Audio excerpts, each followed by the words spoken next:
Talk Radio. You're in to all things music.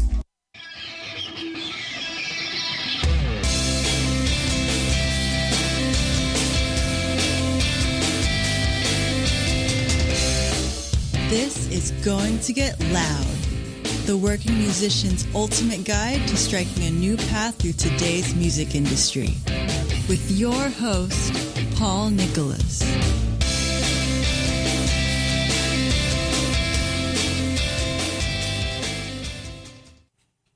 Hey, everybody, welcome to the show. It's Paul Nicholas. We're going to get loud today. I've got Bram Bessoff, the founder of IndieHitMaker and a man about town in the Atlanta music scene. Welcome to the show, Bram. Thanks so much, Paul. Welcome. Hey, everybody. Happy New Year. Happy New Year to yourself, my man. Bram's been on the show before. Very good, knowledgeable guy. And today we're going to be talking about steps to putting on a successful gig for original artists. We talk a lot about both cover musicians and original music, but today we're focusing more on original artists and the steps they can take to put on these successful gigs, no matter what level of the game they're at. So the first thing, and we're gonna split this up into two different things, online and offline. So Bram's been in band. Again, founder of IndieHitMaker, has a lot of great knowledge about what's going on in the scene at the local level. So Bram, first and foremost, offline. What are a couple of good things that these guys can do to get their name out there? I mean, we all know about flyers. What are some other things that bands can do on the cheap, and what are some things that are maybe a little bit more expensive they can do to get their name out there and make sure that draw happens for that gig? Sure. So, well, I think the really important thing here to do is kind of talk about what perspective we're working in. So, if you are looking for your first gig, maybe you played some open mic nights, maybe you played some friends' houses or stuff like that. I remember this moment in my career way back when, and of course things were different back then than they are now. But the next step into kind of putting yourself out there into the local market, so to speak, so your name shows up with all the other bands that you probably are aspiring to play with, or know that they're having success in your local region because you see them playing at your favorite clubs, and you kind of like see them out and about, or you check their social media and they've got a tour schedule. And, you guys are looking to get that first official gig that's going to put you on the map. That's the perspective that I think that we're talking about, right, Paul? Yeah, absolutely. Cool. So, of course, social media and online, we'll talk about that in a minute. So, what can you do with, your own, what we call fan engagement in the live essence? And live essence could very well be up on stage at a gig, or even just conversing with people face to face. And, bands that are not touring or on the road continually would have that kind of momentum in their career. Really what you're doing is thinking about, how can I build a fan base? And if you're going to build a fan base, then you also have to think about, how can I continually engage with those people and find new ones? So it's always going to be a dance between live and online. And if your first engagement starts on live, then you're going to want to transition them over to the online side sooner or later, because you just can't hang out with everybody all the time and be able to develop a career, because you'd be, doing your engagement all the time and you wouldn't be practicing or actually playing a show or recording music, et cetera, et cetera. And if you start online, then sooner or later you're going to have to get to live to keep that engagement going. And it's a delicate dance or a pass between the two, going back and forth. So from this point of view, let's say that you're an artist, you're probably in college or around a college town, and you don't necessarily have a gig yet, but you're making music. A simple thing is, it's kind of like take it to the streets, whether or not, if you are in a dorm situation, you could throw a little dorm, almost like a house concert, and just play for some friends and let them talk about it. Go to the quad is what we used to do. You hang out down at the quad and you start playing, a couple people come up, and sooner or later you get some people interested and be like, hey, well, we're thinking about doing a gig downtown. Would you come? We want to collect their information. So the most important thing that you can do as an emerging beginning artist looking to play a gig is build a mailing list, build a fan base, and be able to say, because then you can walk into a venue and be like, listen, I got 40, and that's a good number. I got 50, 150 people that want to see us play live, give us a gig. And then you'll be able to quickly email those people and say, hey, remember we told you we're going to play a gig? Well, here it is. Come and check us out. So from an online point of view, starting from scratch, doing that fan engagement one-to-one, just going around meeting people. Paul mentioned flyer. You and I both know that a flyer is not even worth a piece of toilet paper if it's just handed to somebody and you walk right along. So if you are going to use a flyer, which is not a very high-level engagement, the next step up would be make some stickers or something like that. But even then, you're kind of asking someone out of the blue, you're cold calling them and trying to get them too involved. If you walk up to them and you spend a couple minutes talking with them, maybe you can give them a flyer afterwards if you guys have gotten to know each other for a couple minutes, and that flyer will mean something. Otherwise, it's going in the garbage. And I think you've seen that plenty of times when you're hanging out somewhere and people are passing out flyers or they stick them in cars and all that other stuff. It doesn't get looked at. It gets thrown on the ground. It gets thrown in the garbage. And in essence, you're wasting your money and you're wasting that opportunity to create engagement. So 5 minutes, 2 minutes, 1.5 minutes worth of talk with somebody to try to create a personal relationship. Collect an email address from there. You could use IndieHitMaker's Dropkick platform, in essence, to even collect that information, or anyway, just even typing it into your smartphone and then going back and emailing them afterwards can start that fan engagement.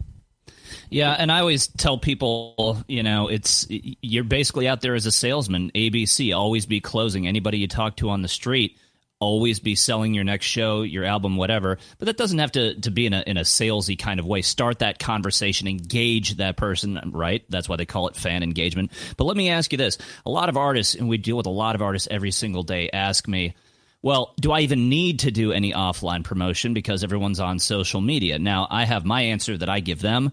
What's your answer to that artist that basically thinks the online world of social media is going to be the silver bullet that gets 100,000 people to their show? Well, you show me somebody that gets 100,000 people to their show from online engagement, and you're going to be showing me somebody that's got a million worth of followers, because online you have to be playing with that, the mass marketing concept. I'm going to get 3% return should be your goal number. If I reach out to 12 people, what's 3% of 12? That's how many people that I'm going to expect to get something out of that reach, and then use the multiplier from there. For the folks out there, 3% is basically double what you get from a junk mail campaign through traditional marketing, just to kind of give the listeners out there what that number really means. It's very low. Good. Yeah, it's very low, but that's kind of what you're dealing with. So you're going to have a very large fan base in order to see turnaround on something from that point of view, versus when you go and you create that true an emotional connection with another human being. When that's what I'm saying. To pass over a flyer takes maybe 2 seconds. You'd be like, hey, there's a cool show coming out next week. Here's some info on it. Versus you stopping and talking with that person. And Paul, like you said, it's not a sales pitch. It's a hang. Everything that you guys consider for the music industry, everybody says it's built on relationships. Well, it's absolutely true, both inside the industry and with your fan base. It's all based on a relationship, and really the relationship is based on a hang. It's not a sales pitch. It's not a sales call, not a sales session, but just taking a minute out to hang out with somebody and kind of understand who they are. And even in that quick hang, you talk to them about everything but your band, and you throw the last pitches, hey, well, this is my band and we play this kind of music and I think you'd really be into it.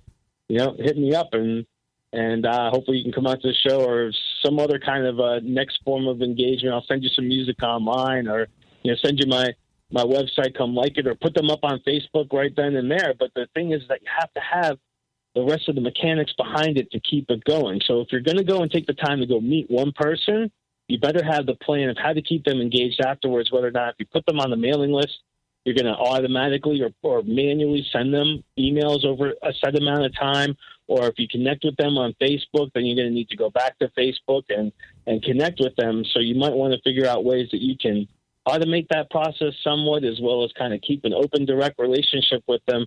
Otherwise, you're kind of just meeting people and the relationship stops there. You're going to notice that your fan base never really grows. Yeah, so and that's one. That's important. Go ahead. Sorry, I was just going to jump in there and say, a lot of artists that we talk to, they focus so much on the record, so much on building their chops and becoming a speed demon on guitar or the Kid or whatever. And they think that they're going to put out that masterpiece record. It's going to go viral, everybody online is going to come to their shows. But in reality, it's quite different. Even in this day and age, and I would argue more so in this day and age, you have to get out there and physically shake hands, use your mouth, not your keyboard, and basically, to create that bonfire of a flame, you got to light that little match, and you got to be very, very careful to nurture that thing, and then it grows into a huge flame. You can throw the gasoline of social media on it, but it's like you were saying, you got to get out there and engage people on an individual basis. And I mean, you even see superstar rock stars doing this constantly. Great example, Don Barnes, lead singer from 38 Special. We had him on the first show, actually.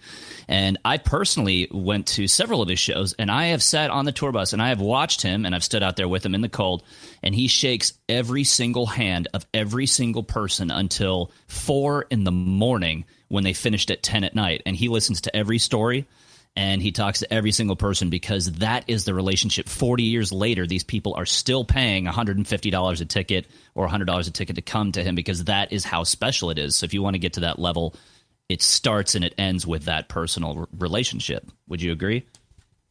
Absolutely. And, artists who I've actually successful artists I've become personal friends with, like Lisa Loeb and John Popper, I see them do the same exact thing.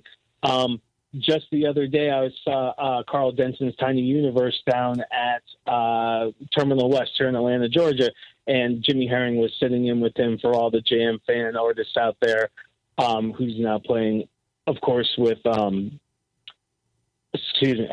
Brothers, among other artists, and comes from that world. Like, he sat outside in the rain, just meeting every single person, talking to them before he went on, and then right afterwards. And that's exactly, once you create that bond with certain people, that's worth its weight in gold, because those are the people that are going to buy from you.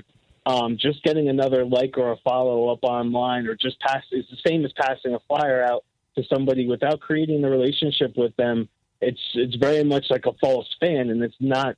You might say, well, hey man, we have 10,000 fans, but we can barely even sell a record. Well, that's going to tell you that your fan engagement is very low, or you have bought likes, and these aren't true fans. And really, one true fan is easily worth 100 fake fans, in the sense that, that they're going to buy stuff from you. They're going to tell everybody else, and that's what's going to help build your momentum. So I loved your analogy to, and I almost was like thinking of like Naked and Afraid, where they sit there and you collect a little bit of, you start a fire by hand by creating friction or something. And once the fire is kind of started, you have to build it and build it. That's exactly what you're doing in this situation. So that when getting this involved into how you would play a gig or get your first gig per se, is that if you could find 40 people that were willing to show up and you go play that show, that the next step of that fan engagement is what happens on stage.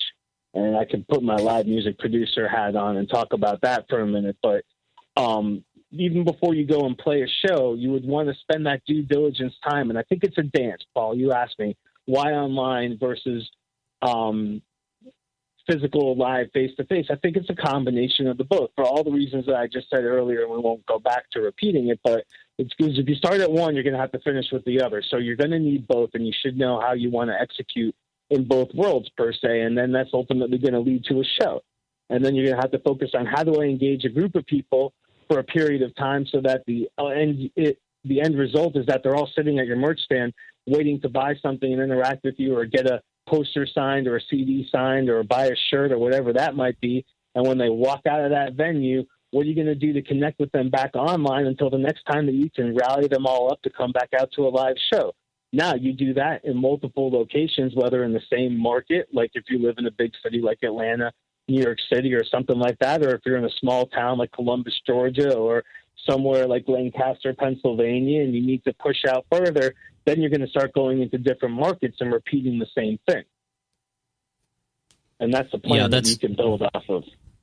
Yeah, that's absolutely correct. And one thing that I would add on top of that, and this is just a general comment, there's a lot of artists out there, and just like people, they all have different personalities. Now, a lot of artists are they're a little bit more, introverted, a little bit more cerebral and that kind of thing. So the thought of going out there and shaking hands and talking with people and, hanging out with them, that appeals to a lot of people. Some it doesn't. And for the people that it doesn't so much, I would say get out of your comfort zone and go network with people. Go to some open mics, start talking to people in the audience. Go to other bands' shows to support them because they're going to come out to support you, other bands that have a similar, crowd base that you do. But the point is get out of your comfort zone, get out there. I mean, look, nobody is going to be a bigger champion for your music than you.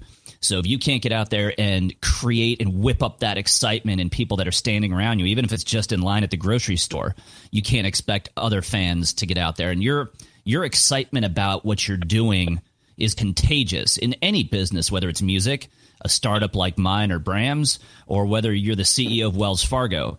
You have to be your own biggest champion, so get out there and do it. So, Bram, switching gears just a little bit, say you're on a tour, your original band, you're on tour, maybe you're just doing the next town over, maybe you're just going across that state line for a couple of shows, maybe for a weekend.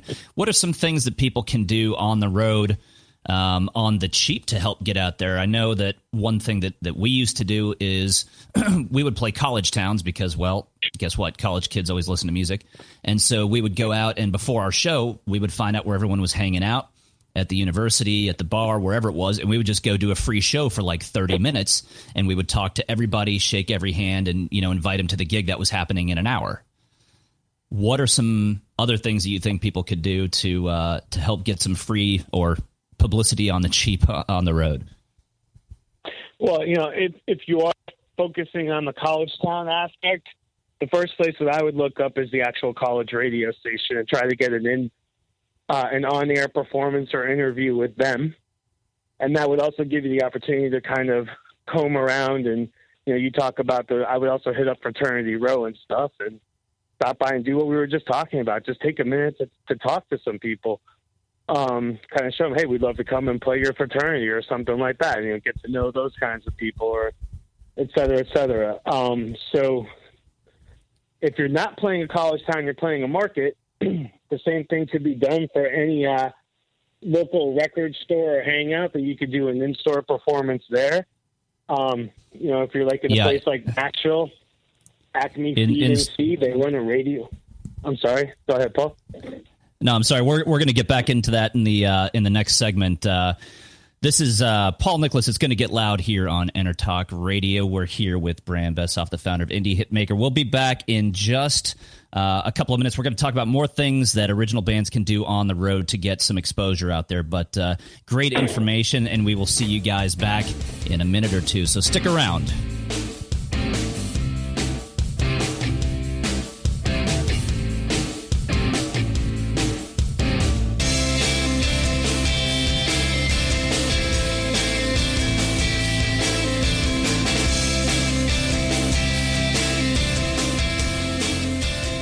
Serious about your music? Are you ready to run with the big dogs? The experts at Pitbull Audio have the gear to get you into the game. From leading manufacturers like Mesa Boogie, Fender, Pioneer, and American Audio. To sound your best, you need the best. Pitbull Audio can deliver in rehearsal, on stage, and into the big time. Dropping beats, shredding guitar, or making the crowd roar. Whatever you dream, Pitbull Audio can help make it happen. We are Pitbull Audio. We want you to play it loud. PitbullAudio.com. You know what's all around you every waking moment of your life? Marketing. You're choking on it. I'm Scott Robertson, and when it comes to strategic PR, branding, and marketing, I've seen it all. And actually, I'm still seeing it because bad marketing never sleeps. Join me each week on May the Best Brand Win, right here on InterTalk Radio, and learn how to make the marketing for your brand unforgettable. This is Jackie Bertoni from Jackie's Groove. Come join me weekly on my journey through the music business as I take you behind the velvet rope, interviewing industry notables such as Al Di Meola, Michael McDonald, and Al Jarreau, to name but a few. Listen to their stories on being in the studios recording #1 hits and onto the stages throughout the globe. Allow me to be your music historian. You can hear me live every Monday at 2 p.m. and every Wednesday at 12 noon Pacific Standard Time, or 24/7 on jackiesgroove.com. Ready to get your groove on? Hey, it's Tracy Smith and Beth Venus of Girls Talk Rock right here on the Inner Talk Radio Network. Every Wednesday at 5 p.m. Pacific. Okay, Beth, they know that, but we want you to know that the industry pro's choice is Silver Tiger Production. STP is a full-service production agency offering sound, lighting, installations, talent buying, staffing, backline equipment rental, and sales. Kapow! It's everything in the entertainment performance industry. It's all that. SilverTigerProduction.com.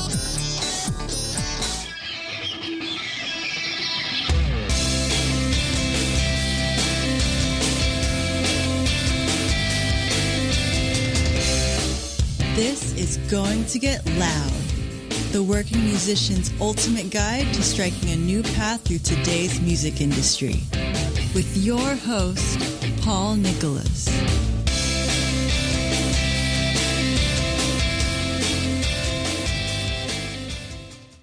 All right, welcome back, everybody. We are here with Bram Bessoff, the founder of IndieHitMaker, and we're talking about what successful original bands can do on the road to get themselves out there. It's all about marketing and promotion. And so right before the break, Bram, you were telling us about some things that bands can do when they start going into those next towns, if they're doing the college circuit or if they're not. So I kind of had to cut you off there in the middle of that, so sorry about that. But go ahead and finish that thought about things that bands can do on the road to really get some free promo and more mileage out of every single show that they're doing away from home. Cool. So, no worries about that. So, there's a lot of time when you're on the road, especially when you're jumping from city to city or place to place where, in essence, you got dead time, right? And it's usually spent in the van. And with a smartphone and a laptop with a hotspot or a Wi-Fi connection, you can be getting a lot of due diligence done for the next stop. But even before that, when you start a tour, you're going to these college towns, like Paul said, hit up the college radio stations for an in-store performance, even hit up the regular market, anything like that. If CD stores and music stores or places where people will hang out and they have in-store performances, you should be thinking about setting one of those up as well. And all that type of stuff definitely needs to be done in advance. So you can't do that on the way over to the next stop. But what you can do on the way over to the next stop and some time in the car, so to speak, in the bus, in the van, whatever it is that you have, is finding, some of those people or artists that are playing in that next town over and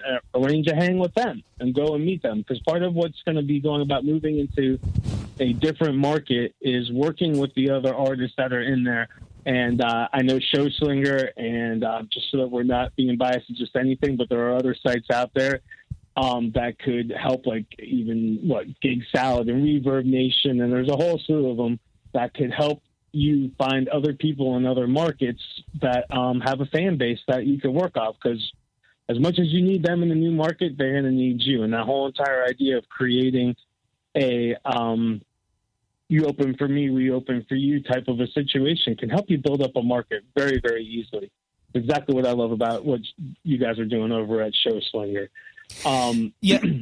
And show trades, those are something that I want to definitely get into really, really in depth on a future show. But right now, the one thing I was going to say about that is that show trades are always great, but we always see a lot of people that don't execute them properly because they find bands that are maybe not the same genre, they're not at the same level, they're kind of mismatched. So when you do show trades, which are, like Bram said, really, really a great way to penetrate new markets, make sure that you really build a solid working relationship and personal relationship with these guys. Because what you don't want is, that band that's just taking. You're setting up shows for them in your hometown, and then you never get anything from them.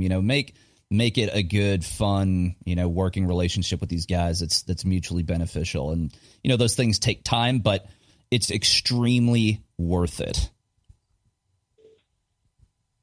So the top end of that focus would be is just, people are going to do business with those who they like, and it's as simple as that. So it's really about building a relationship. And the beginning, instead of watching some other video on YouTube, spending some time going through Spotify Insights, Facebook, Next Big Sound, all these other types of sites that are out there, and start taking a look at artists in that local region, who's performing really well, who does great, who's selling a lot of stuff, who has large Facebook fan bases, et cetera, and try to, obviously finding out whether or not you guys share synergy in your music styles and the audience that's going to like you. You don't want to go and open up, like Paul said, open up for a band that's not going to have an audience that's going to like you. That's just a waste of your time. So spending that amount to research each one and making relationships just have to start with taking a risk of reaching out there and seeing if it works for an artist. If they don't, if it doesn't, you move on to the next, et cetera, et cetera. But really what you're trying to do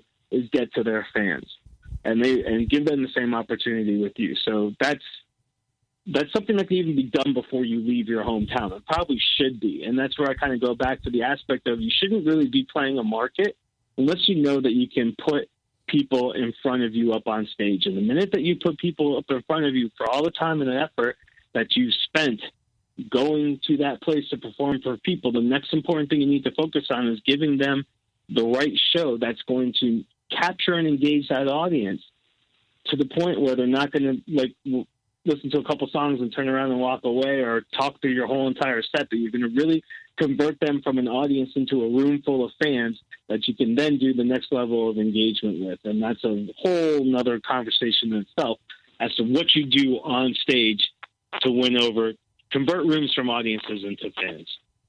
Well, and so that's actually a pretty good segue into one of the things that we're talking about, promotion. You touched on it on the earlier segment, which is, we can talk about what's going on stage, but there's a lot that goes on when you get off the stage that bands aren't doing properly. There's a lot of guys that they pack up, they go, and they're off to the next show. But in reality, you need to, shake every single hand, talk to every single person. One thing that we always said, and I've heard a lot of bands say this, is that, the minute that you strike the last note, the lead singer bolts off the stage and goes right to the door where everyone's coming in, and they shake every hand of someone who's coming in or going out.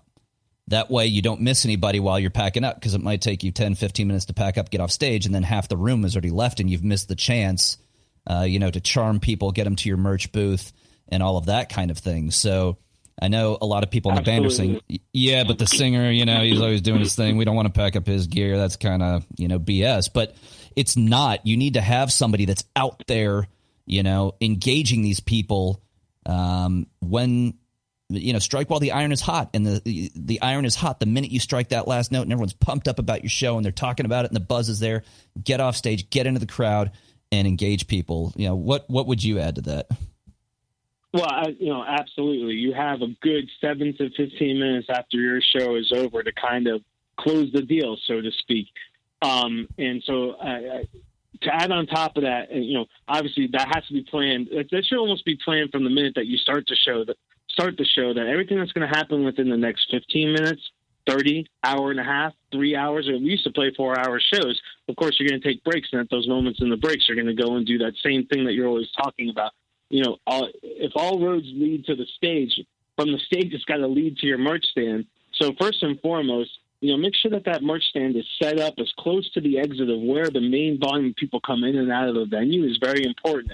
If you don't have that opportunity to set up your merch stand in that section, then at the end of the show, you're certainly going to want, your lead singer to head over to the door with a box of CDs and whatever to talk with people. Or, a couple different guys in the band can work the crowd depending upon the size of it, while, yes, others break down. Here's the reality that everybody plays a role in a band, both on stage and off the stage, and you can only have one front man. And, yes, that front man's job at the end of the show should absolutely be to go get in the crowd. And like you said, I love it when artists jump off the front of the stage and Pied Piper the whole entire group to the merch stand, because you have that moment, and he should be using that time. Lucky enough, most frontmen have a microphone, if anything, to pack off. It's the poor drummer that needs help. The other guys, your role in that moment is to break down. And it could very well be that if you have a large enough audience, it should be your frontman and your lead guitarist. Unfortunately, those guys get more limelight than drummers and bass players and auxiliary players, but that's just the reality of it. Kind of know your role and what you need to do to help make a show go perfect from load in to load out. And part of that time includes how you're performing on stage, how each person on that stage is going to work to capture and engage that audience, and how you close that audience at the end of the night right afterwards, and what you're going to sell to them. And that's kind of like the next thing to talk about is, like, if you want to keep people sitting around for much more than a chance to say, hey, man, loved your show and walk out, then you're going to have an impressive merch stand. And a merch stand doesn't have to require you to spend thousands of dollars on incredible printed graphic tees. You just need to have something that people can see from anywhere in the room. So it shouldn't be a flat merch stand that only lives on a table. It should, whether or not you have racks or you have a little pop-up stand or whatever, that you can, so that T-shirts and your logo and some lighting or whatever can be seen from anywhere in the room. That's super critical. And then to have that as close to the exit as possible, bathrooms or people near the bar where people are going to be moving back and forth, rather than this space where, everybody's going to leave after the show. And if they don't walk by your merch stand, then, you've lost the potential sale. So all those ingredients need to be in the right shape and form. And then what you have to sell really should be based on understanding who your audience is. If you're a band that attracts a lot of guys and not a lot of girls, then you shouldn't be having any female wearables or anything like that, or colors or designs that speak to them, and vice versa. There's so many bands out there that have a large female followings, but they only have a unisex T-shirt or a guy's T-shirt. They don't have one for girls, and they're just going to move right on by that. Otherwise, they would buy it, even just from a fashion sense, et cetera, and that can drive a lot of revenue for you. On top of that, if you work with somebody like us in IndieHitMaker with our Dropkick platform, that you start to tie digital music sales to physical merchandise, you're going to get the best of both worlds. And this is where we really get into an interesting look at how you engage fans and create momentum for your band and as an artist when you start tying music sales to physical merchandise sales. So you have very inexpensive items like stickers, rubber bracelets, buttons, or high-end items like hoodies and elaborate women's fashions and tees like that. The minute that you could tie a music sale onto that, rather than them just buying a physical CD, they're going to walk out with something that is brandable. They're going to wear it. They're going to share it. Other people are going to see it. They're probably spending more money with you. You have higher profit margins, and you deliver the music to them digitally through the Dropkick platform. Now you can make that merchandise sale count as a music sale as well, which then goes towards charting, consumption, and everything that the industry sees that creates commercial viability for you. Now you're kind of doing two things at once, and you're also creating a fan engagement process, because afterwards, when they go back with that shirt, you can get in touch with them afterwards, especially if you have their email and address and you knew what they bought. Like, hey, how you liking your shirt?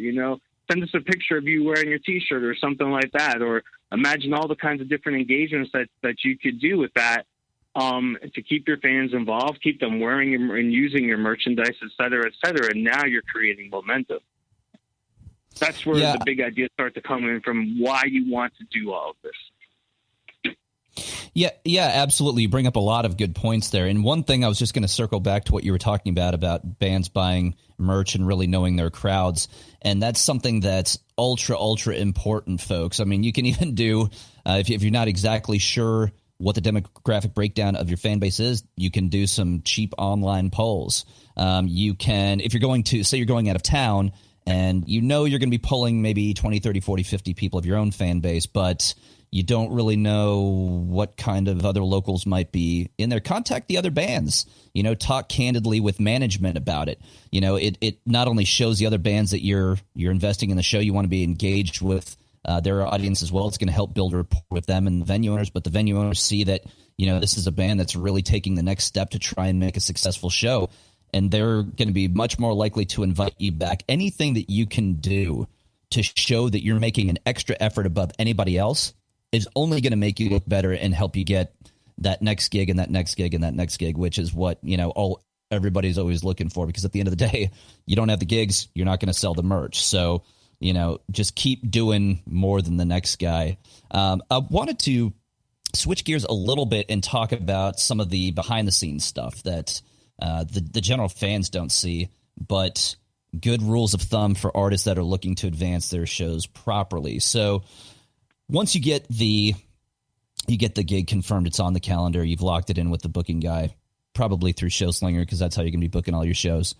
You've got a great platform for that. But for those artists that are just getting out there and they're just getting to the next town, what do you recommend for them to do to properly advance their show? Do you recommend that they have a certain type of, input list, stage plot, lighting requirements, reach out to sound guys? What do you tell the bands the first thing to do is? Sure. So again, the first and most important thing is keep thinking building the relationship, right? There's a guy at the other end of the phone that needs to deal with this, and he deals with a lot of bullshit every single day.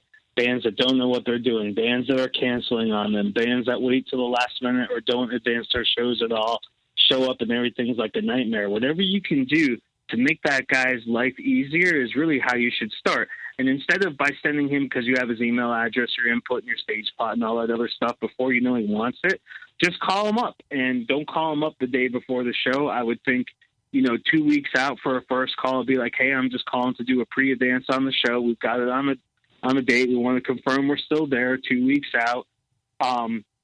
Anything you need from us, you want stage plot, et cetera, or just even call, like Paul said, this is the perfect guy to ask questions about promoting the gig.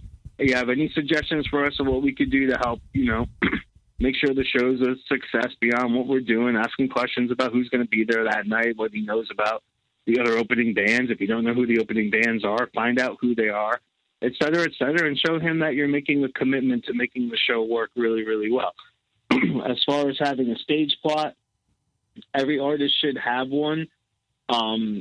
If you don't know how to create it, I'm sure, Paul, I don't know if that's a different session or not. There's plenty of samples that you could find online with a quick Google, but really what you want to have is an input list and a small diagram of what your stage setup looks like. Some people have the drummer in the back. Some people have the drummer in the front or on the side. 3-piece sets up different than a 5-piece, and you just really want to make sure that they have the gear that they need and they know the monitor configuration. So all that stuff could be kind of set up. And then your next job is to advance that show, that day before you come in, just to let them know you're on schedule, you're behind schedule, and, the last minute, whatever needs to be taken care of between the two of you.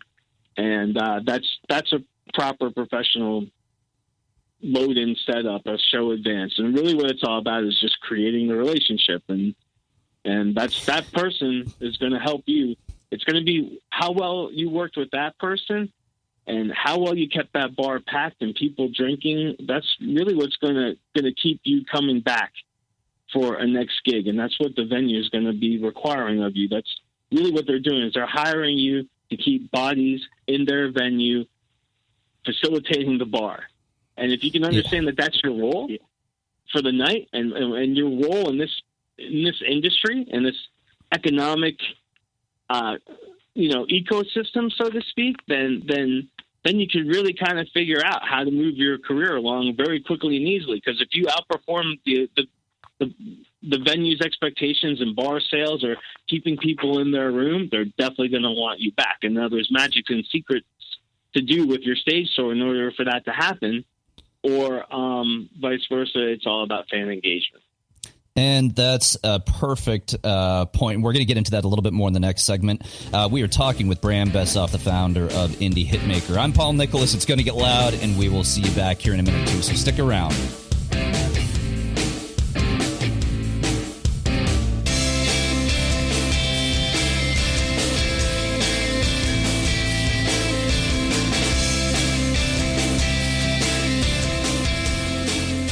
Hi, this is Tim Dolbear, host of Sound Experience here on Intertalk Radio. And Source Connect by Source Element is the essential tool that we use to link between my studio in Austin, Texas and the WS radio station in San Diego. Now with Source Connect, not only can we communicate in real time and with HD audio, but it's synced up and is of a high enough quality that I can use it for real-time ADR work, remote recording and overdubbing, and it even allows me to remotely control a DAW. Source Connect by Source Element. Affordable, high-quality audio and video connection over the internet for all of your production needs. You know what's all around you every waking moment of your life?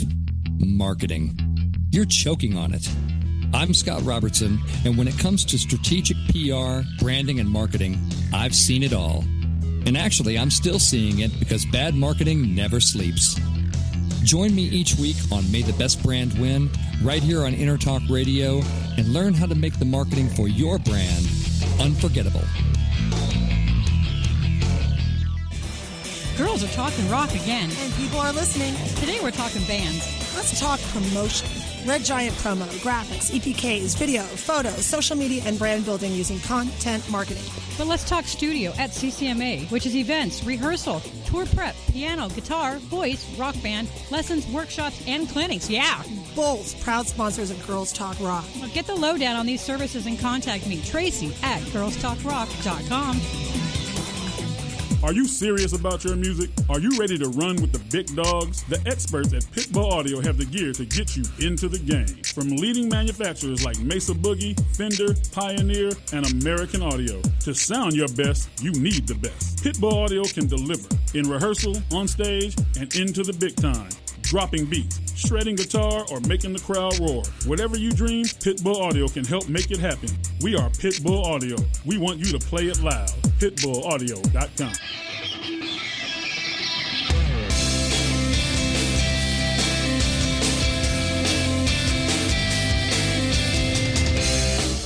This is going to get loud. The working musician's ultimate guide to striking a new path through today's music industry. With your host, Paul Nicholas.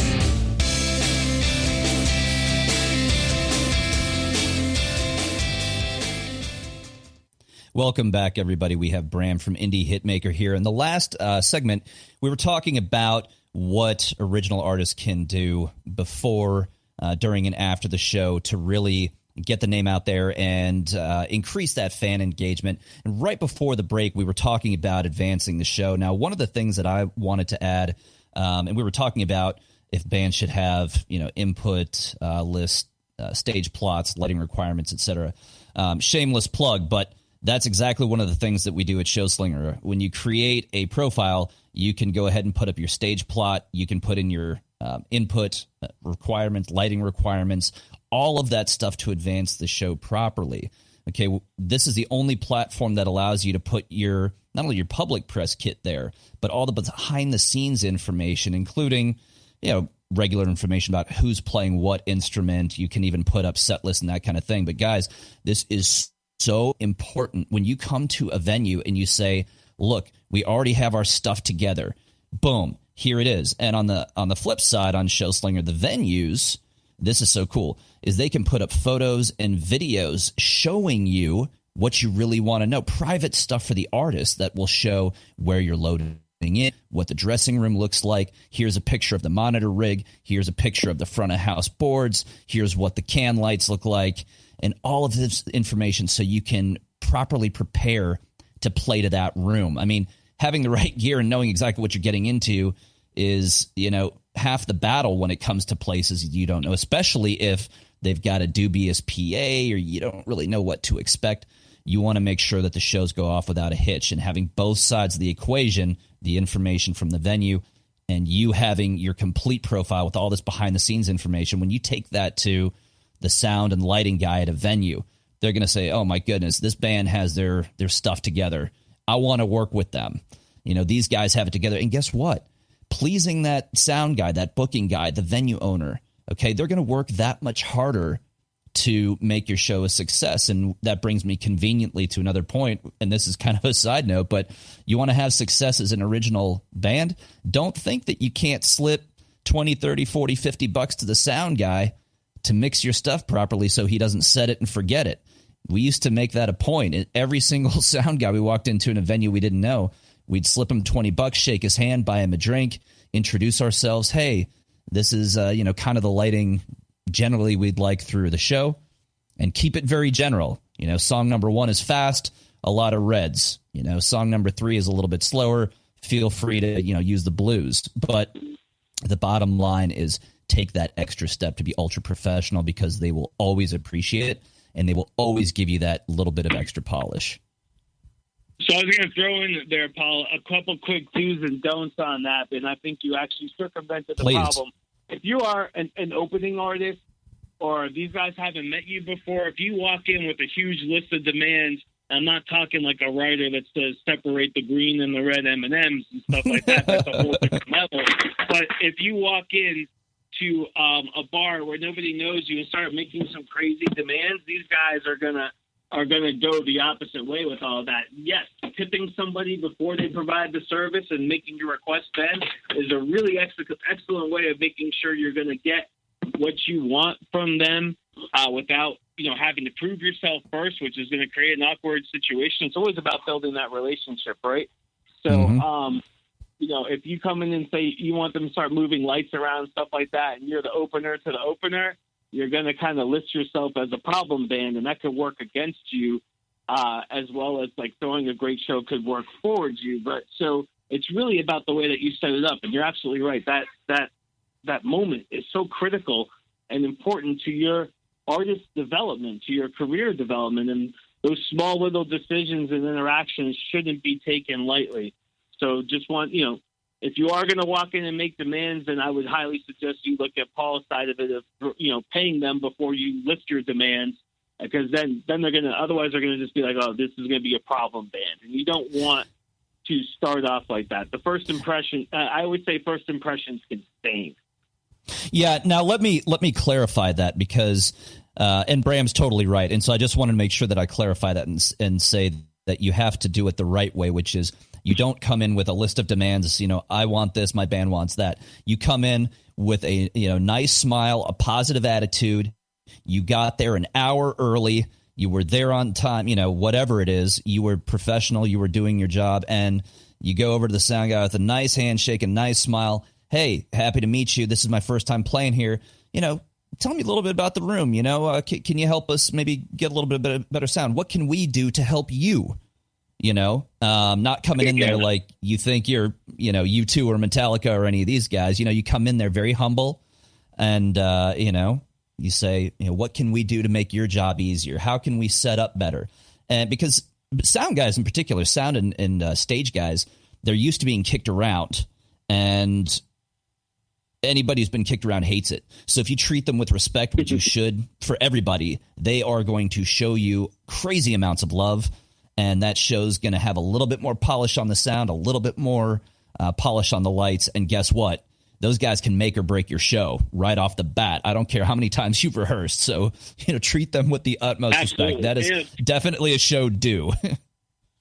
The same thing could be said for the other bands that you're playing with. If you guys have all played the show before with other bands that you never met, it always starts off with a little bit of a pissing contest.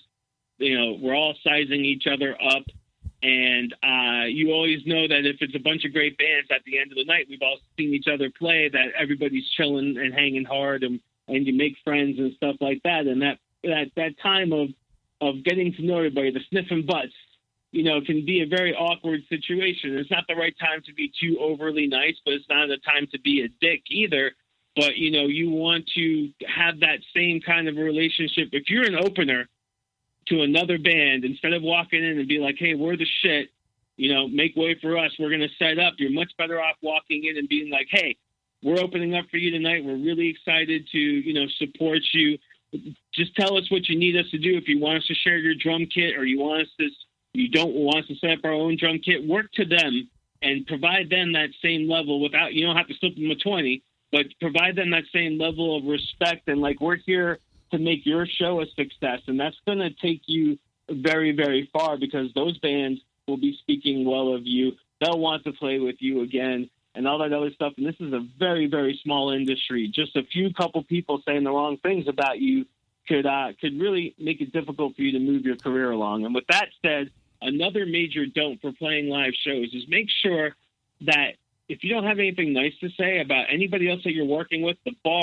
bartenders, the sound guy, and most importantly, other bands that you play with, make sure you discuss that behind closed doors. So if it's back in your van, if it's in your dressing room, if you have one, with the door closed, never, ever, ever badmouth anybody else that you're involved with for that production in public, because that will come back to haunt you like you've never seen before. And I know many bands do that. Be like, you're sizing up the other band who's playing, you turn to your bass player, you're like, dude, these guys suck, man, we could kill them. And then next thing you know is that somebody else or their manager is sitting right behind you and heard the same exact thing. It's going to ruin everything that you've worked so hard to do. So keep those types of opinions to yourself. Save them for in the car when you're driving to the next gig and nobody else can hear about them. have a good laugh or commonality about it, but be nothing but 100% professional to everybody that's involved in that little ecosystem. That's how you're going to make your money. And that everybody walks away saying, I like that band. I like that artist. Yeah, and words of wisdom, amen on all of that, and that particularly applies to social media. Every single day I get on and I hear some band bitching about this band said that, this band did that the night before. Guys, club owners, promoters, other bands, fans, everyone's looking at that crap. Don't do it. Like Bram said, just keep it to yourself. And the one thing that I'll add is that this level of the music industry, the street level where the emerging artists are, there's a lot of bull at that level. And that's one of the things that we're doing with Show Slingers to try and get transparency and clean all this crap up. But the point is that the way that you're going to stand out, the way that you're going to get that next show, the way that you're going to get that love and respect from the industry, and yes, in time, advance your career, is to just simply be more professional than the next guy. That is such a rarity at the lower level of the game that just by being a regular professional person, you are going to stand out.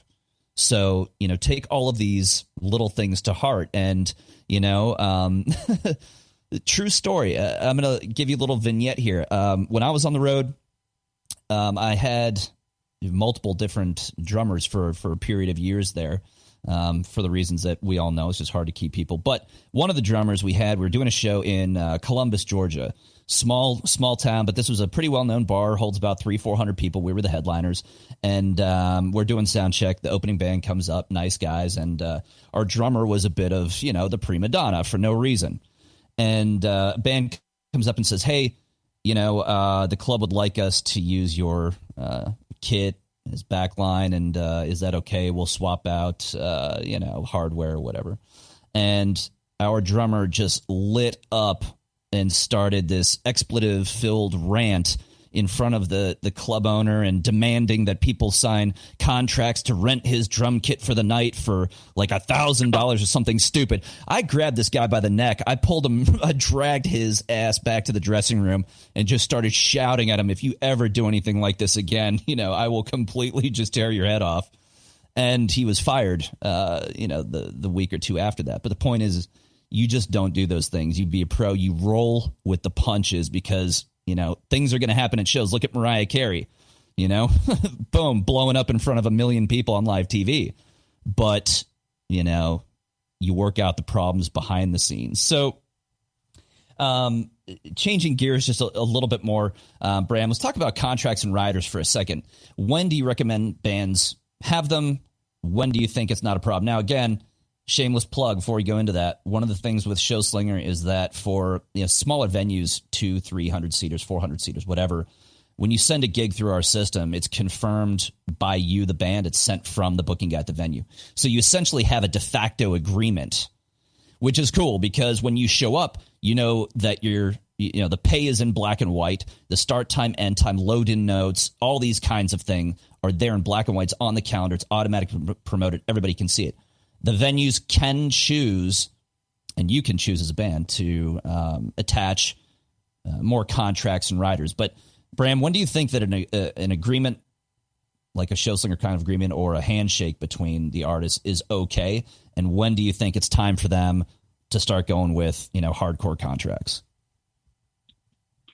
Well, you raised a really good point. And I think the important thing for everybody to understand is truly what is the difference between an agreement and a contract. You won't see getting into contracts until you get into higher, larger level venues, and if they will start wanting a cut of your merchandise or you're taking a piece of the bar, that's almost the level where you might want to start thinking about, okay, well, we might need a contract. If you're going to be doing something at the Live Nation level, of course, there's a lot of money on the line, you might want to be thinking about a contract. Anybody that's an emerging artist, and then in the scope of everything we've been talking about, like contracts are so far out of the need of necessity that if you try to push contracts onto people that you're booking gigs with, it's probably going to work against you. Now, an agreement, on the other hand, is something that's very important, and that's an agreement leads to the need to advance a show. And having that in writing never hurts, and nor would you look bad on the fact that, let's say you booked a gig with somebody over the phone. And of course, if you're using ShowSlinger, a lot of this gets removed for you or automatically built into the situation, which is another great aspect and feature of the platform. But let's say you're doing a phone call and you called up that local coffee house and you want to do a gig, and they're like, sure, man, you come and you can play for, anything above playing for tips. Well, of course, you don't need an agreement for that because they're not paying you, right? The minute that you have somebody paying you some money or some kind of an agreement that you bring X amount of people and they're going to compensate you based on that, just ask to get it in writing. And here's an opportunity that if they do multiple gigs, and you can ask them as an artist, we use a platform called ShowSlinger for all the ShowSlinger artists that are out there, and it can actually make your life easier, not only with us, but other people to get involved with this. Then, hey, get them on the platform. But at that point, you're looking for something in writing. And you can even say, hey, I've written this all down. I'm going to like to send it back to you just for confirmation to make sure that we have it straight. And that's good enough for right now. The moment that you need a contract is probably when the venue is going to require it from you, more so you from them. You're with or without contracts, you're going to get, there's always the potential to get screwed. And let's be honest, Paul, you know this because we've all been through the story. Even with a contract, if somebody doesn't pay you, the only way to get that is to start a lawsuit. And the only way anybody's going to win with that is the lawyers, or it's going to cost you time and money to work that out anyway. So really, what does a contract do for you in the end? Not much. You know what's going to do something for you? Is having that great business relationship. I've seen time and time again where venue owners, when they love the artist and they're a fan themselves, they're going to go out of their way to make sure that they live up to their end of the bargain. So really, you know what your best contract is an awesome business relationship with that person. And I want you to always think about the hang more than the sales pitch. If these guys like you and want to be with you, you're going to stick around and have a beer with them after. Nobody else is in the place. It's just you and the guy that put the show together, and you're having a drink and you're talking for 20 minutes rather than splitting town. That's going to pay off in spades a lot more than anything that's on a piece of paper. Yeah, and while I totally agree with that, the one thing that I would add is that, yes, work those relationships. And I know a lot of people, artists in particular, they become finicky when you start talking about details and, well, is the other guy going to think I'm, a brat or kind of a pain in the ass if I write all this thing down? Look, guys, there's nothing wrong with being a professional and making sure that you both see the same thing the exact same way. Hey, Mr. Venue owner, just so I'm clear on this, I just wanted to reiterate that, we're going to do this, this, and this. We're going to get paid this, this, and this, and compensated this, this, and this. Is that your understanding? I just want to make sure that's okay. He's going to say, yes, that's okay. That's my understanding. Great. You print that email. You've got confirmation. Better yet, if you can, use ShowSlinger. But the point is that, cover your ass, be a professional. It's only going to help you in the long run. Work those relationships like Bram was saying, because every single thing in the entire industry starts with that relationship with the fan, venue owner, every single person you touch, your merch person and all of that kind of thing. So that's going to do it for us today. I really want to thank Bram Bessoff from IndieHitMaker. Bram, thank you so much. We'll definitely have you back again.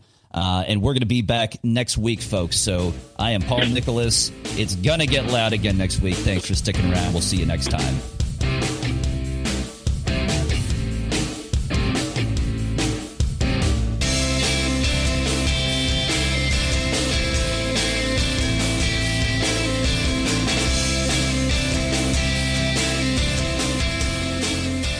Hi, this is Tim Dolbear from Eclectica Studios. I'm a full-time mixing and recording engineer. I work with Grammy winners, labels, and indie artists, using state-of-the-art digital mixing and restoration tools and the very best in analog gear. Really, though, it's my ability to bring tracks to life and fulfill your vision for your music. This has made me sought after by producers and artists worldwide. So spend your time working on music and not chasing a mix down a rabbit hole. Go to timdolbear.com and check out our free one-song mix offer. This is Jackie Bertoni from Jackie's Groove. Come join me weekly on my journey through the music business as I take you behind the velvet rope, interviewing industry notables such as Al Di Meola, Michael McDonald, and Al Jarreau, to name but a few. Listen to their stories on being in the studios recording #1 hits and onto the stages throughout the globe. Allow me to be your music historian. You can hear me live every Monday at 2 p.m. and every Wednesday at 12 noon Pacific Standard Time or 24/7 on jackiesgroove.com. Ready to get your groove on? You know what's all around you every waking moment of your life? Marketing. You're choking on it. I'm Scott Robertson, and when it comes to strategic PR, branding, and marketing, I've seen it all. And actually, I'm still seeing it because bad marketing never sleeps. Join me each week on May the Best Brand Win, right here on InterTalk Radio, and learn how to make the marketing for your brand unforgettable. Are you serious about your music? Are you ready to run with the big dogs? The experts at Pitbull Audio have the gear to get you into the game. From leading manufacturers like Mesa Boogie, Fender, Pioneer, and American Audio. To sound your best, you need the best. Pitbull Audio can deliver in rehearsal, on stage, and into the big time. Dropping beats, shredding guitar, or making the crowd roar. Whatever you dream, Pitbull Audio can help make it happen. We are Pitbull Audio. We want you to play it loud. PitbullAudio.com.